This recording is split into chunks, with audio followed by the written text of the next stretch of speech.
Professora, bem-aja por ter aceito o nosso convite. Começávamos precisamente por tentar saber de que serve evocar Camões nos dias de hoje.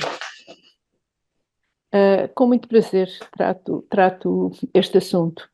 Na verdade, evocar Camões nos dias de hoje corresponde a evocar, a trabalhar, a refletir, a trazer para os nossos dias um vulto maior da cultura portuguesa. Camões é um poeta de exceção no seu tempo, já no seu tempo. Foi um dos maiores poetas da Europa, quer enquanto épico, quer enquanto lírico, quer nas diversas vertentes da sua vida. Bastará recordar que Camões foi o único grande poeta do seu tempo que aliou a uma cultura, de facto, fora de série, uma experiência de vida que o levou até às partes do Oriente. Isso por si é já uma associação fora de série. Agora, quando por trás de tudo isso está alguém com o talento de Camões, Camões soube expandir e tirar partido dessa junção como ninguém. Tanto assim é que Camões continua nos nossos dias a inspirar poetas, a inspirar artistas plásticos e a dizer alguma coisa, creio eu, a todas as pessoas. Professora, essa evocação tem um público-alvo, alguma faixa etária que se destine especialmente? Camões, na verdade, é um poeta de uma importância tal que diz algo e merece quase a apreciação dos mais diversos níveis do público português, dos mais diversos públicos. A questão é que Camões não pode, de forma alguma, ser divulgado a um público tão diverso da mesma forma, não é? Os académicos preferirão um Camões com as suas vertentes eruditas, que valorize todas as fontes antigas e do Renascimento que Camões conhecia e que valorize muito particularmente a forma como as soube fazer suas. Para um público escolar são necessários instrumentos que incentivem os estudantes e os jovens a ler Camões e que auxiliem também os professores a ensinar Camões. Precisamos muito de bons materiais que auxiliem os professores no ensino de Camões. Para o público em geral, é necessário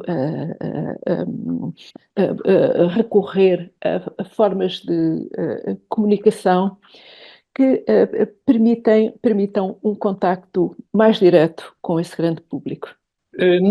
Nesta continuidade sobre a qual nos tem falado acerca de Luís Camões, em particular da sua obra e da recepção que ela ainda pode ter em diversos estratos sociais, escolares, nomeadamente académicos, será que conhecemos na realidade e neste primeiro quartel do século XXI o que representa a obra de Camões e em particular os Lusíadas, sobretudo, enfim, no contexto daquilo que são os saberes de hoje, naquilo que hoje, de alguma forma, prefaz o rosto da globalização do conhecimento?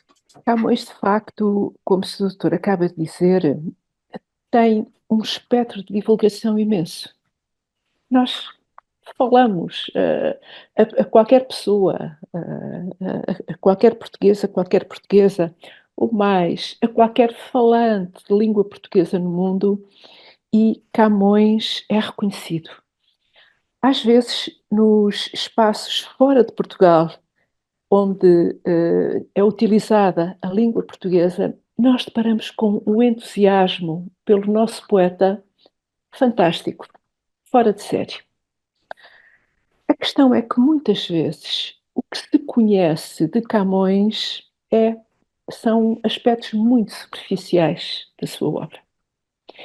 Se a essas mesmas pessoas que têm esse entusiasmo por Camões, perguntarmos o que é que já leu de Camões, eu estou em crer que as respostas são respostas que nos fariam desejar que houvesse um conhecimento que fosse mais além. E com coisas muito simples, como seja proporcionar a leitura de uma redondilha de Camões, de um soneto de Camões. E acho que essa que é a área em que é verdadeiramente necessário investir. Tanto mais que o entusiasmo camoniano ele já existe, é fantástico. Tratar-se-ia, pois, A professora tem, obviamente, andado em diversas partes desta geografia e tem-se apercebido dessa globalização, dessa força que, ao fim e ao cabo, a nossa diáspora tem e subsiste, e sente isso nesse seu contacto com a diáspora? sim. Dou-lhe como exemplo o Brasil. O Brasil, que é um dos países de língua oficial portuguesa, e um país que tem bastante próxima a memória portuguesa, e um país para o qual os elos que são mantidos com Portugal são elos que têm um valor histórico.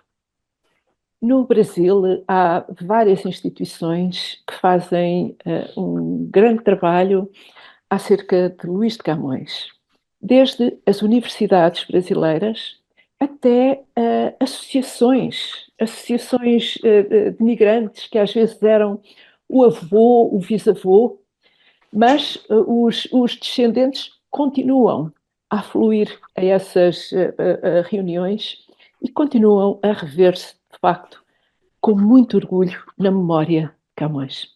No seguimento desse aspecto, eu perguntava-lhe quais as dificuldades então e barreiras que ainda existam à edição crítica dos Lusíadas, nomeadamente qual a importância dos contributos que ao longo dos anos foram sendo carreados para essa finalidade.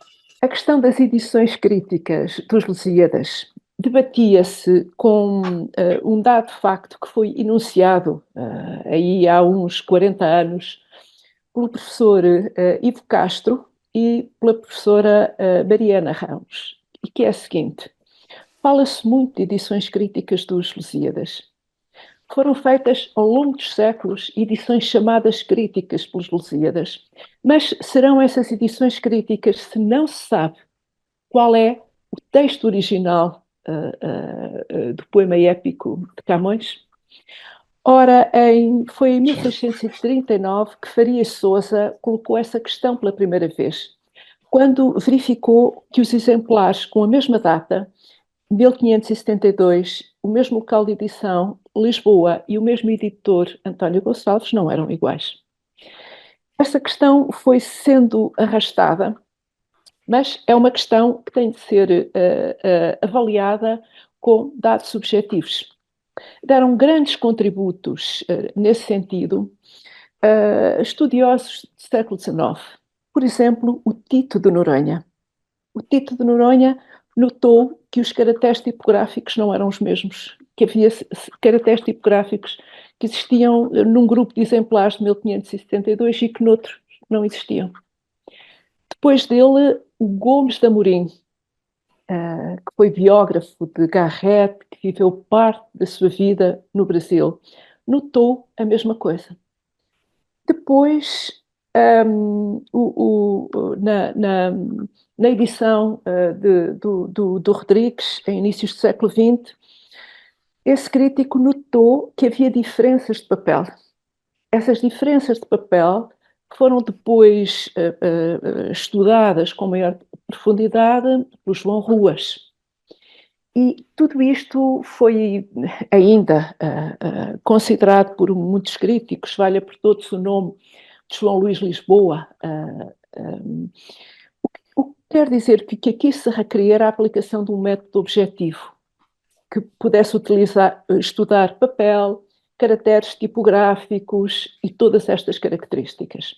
E esse método objetivo apliquei-o aos vários exemplares dos Lusíadas que estudei e que estudei vendo-os, tateando-os, cheirando-os. Digo-vos que cada exemplar dos Lusíadas de 1572 tem um odor diferente. É um trabalho fantástico. E a análise material desses exemplares não deixa lugar para dúvidas. Houve 2 edições. Os exemplares são diferentes, mas temos grupos de exemplares que são diferentes. Quer dizer que saíram de formas tipográficas diferentes. No tempo ainda que se trabalhava com tipos móveis. Agora é tudo com o computador. É outra coisa. Mas nesse tempo trabalhava-se com tipos móveis e as formas foram diferentes. Portanto, houve 2 edições. Ora, a questão da contrafação, essa hipótese há muito tempo que era colocada, mas nunca foi comprovada até às suas últimas consequências. E por vezes poderá, ou poderia, até gerar alguma reação, porque é sempre uma coisa, contrafação do grande poema português. Não é assim. Só se faz contrafação de grandes obras. Das pequenas obras não vale a pena. Não merece. Agora, das grandes, sim. E essa é também uma forma de reiterar o valor de Camões e do seu poema épico Os Lusíadas. Naturalmente, algo que nós no presente e muito menos no futuro não será possível averiguar, sobretudo para a crítica genética, na medida em que deixamos de ter originais manuscritos ou até datiloscritos, em que os autores podiam trabalhar sobre eles, podiam rasurar, emendar, etc. E que, enfim, no nosso tempo, com a utilização dos meios tecnológicos, em particular da escrita em computador, não é possível e jamais um investigador poderá no futuro saber exatamente qual foi a matriz original de um poema ou até, enfim, o texto príncipe, se assim podemos dizer, de um trabalho, seja ele de investigação ou até de caráter meramente literário, do ponto de vista ficcional, não é verdade? Claro, assim é. É importante fazer aqui uma distinção. Quando se trabalha com manuscrito, cada manuscrito eu vou dizer uma coisa óbvia, cada manuscrito é único. Um manuscrito existe só aquele. Nós não conhecemos manuscritos que precedam, manuscritos de Camões, de Lusíadas, nem que não sejam de Camões, que tenham uma importância destacada. Conhecemos um manuscrito do primeiro canto, mas esse manuscrito corresponde a uma fase bem anterior à versão final de Camões. Quando trabalhamos com impresso, estamos a trabalhar com uma obra que é de Camões e, no final de contas, o texto que nós conhecemos foi também o texto composto na tipografia de António Gonçalves. Por isso, nesse plano, aquele sim é o poema de Camões, mas temos de contar também com a interferência de quem montou o texto, quem fazia a composição tipográfica, de toda a equipe que trabalhava naquela tipografia, que, por exemplo, deixou escapar gralhas. Bom, não se trata, por isso, do texto de um autor, mas do texto de um autor e de outros autores complementares. E é assim que conhecemos o texto dos Lusíadas. Podemos ter sempre a esperança de que hoje ou amanhã apareça num qualquer fundo de uma biblioteca um manuscrito autógrafo de Camões. Todos nós o desejaríamos. Claro. Quem sabe? Deixemos pelo menos pairar esse sonho. Uma imagem quase cinematográfica. Sem dúvida, isso seria muito bom. É claro que, enfim, o público A comunidade albicastrense vai ter o prazer e o privilégio, sobretudo, de ouvir a professora Rita Marnoto quando da sua conferência de abertura destas comemorações camunianas na Biblioteca Municipal António Salvado e, portanto, enfim, todo esse conhecimento que aqui revela apenas, enfim, uma orla, estará implícito nessa conferência e muito ainda poderíamos aqui falar, mas para não tomar muito tempo, eu talvez, enfim, pedisse para concluirmos esta breve fala que nos falasse um pouco sobre a importância desta comemoração centenária. Isto porque, enfim, e nós já fomos alertados no século XIX pelo Teófilo Braga acerca do que valem as comemorações, não é? E da sua, normalmente, curta duração, sobretudo na memória coletiva, mas a pergunta muito objetiva é, e sabendo que foi convidada para presidente da Comissão das Comemorações Camunianas do 5º centenário, enfim, em função que, tanto quanto sabemos, agora já não ocupa, mas não é esse o ponto, a questão é realmente estas comemorações centenárias de Luís de Camões podem servir para, no tempo, e não apenas neste tempo, alargarem o âmbito de um conhecimento mais generalizado da obra camuniana? Com certeza. Isto em vários planos, não é? No próprio plano da investigação, há muitos aspectos da obra camuniana que esperam um pesquisador que deles se encarregue. Mas também no âmbito daquele conhecimento de Camões por um grande público de que anteriormente falava, esse é um campo que mereceria, de facto, uma grande atenção. Não me canso de sublinhar que a literatura portuguesa tem um poeta de exceção, como Luís de Camões. Isto por tantas razões. Já disse uma atrás. O facto de ser o único grande poeta do seu tempo que aliou a uma tamanha erudição uma experiência de viagem, também ela rara para a sua época.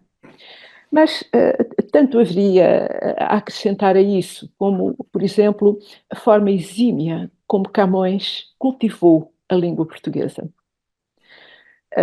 Camões ficou ligado àquela imagem de que os Lusíadas serviam para dividir as orações. É uma imagem de facto desmotivadora, porque noutros tempos o poema era lido de tal forma que a sua beleza, a sua carga simbólica passavam para segundo plano e o que interessava era a mecânica de dividir as orações. Mas essa mecânica de dividir as orações também tinha a sua razão de ser. A língua de Camões é cristalina.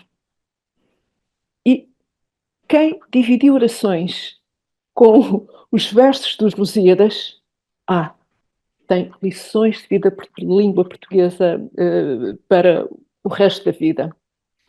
Só acontece com um grande poeta. E só acontece porque Luís de Camões é um poeta que tem sempre mais a dar e porque, como todos os clássicos, permite sempre novas leituras, permite sempre permite-nos sempre que ele venha até nós, como ao longo dos séculos foi sempre lido em função de cada uma dessas épocas.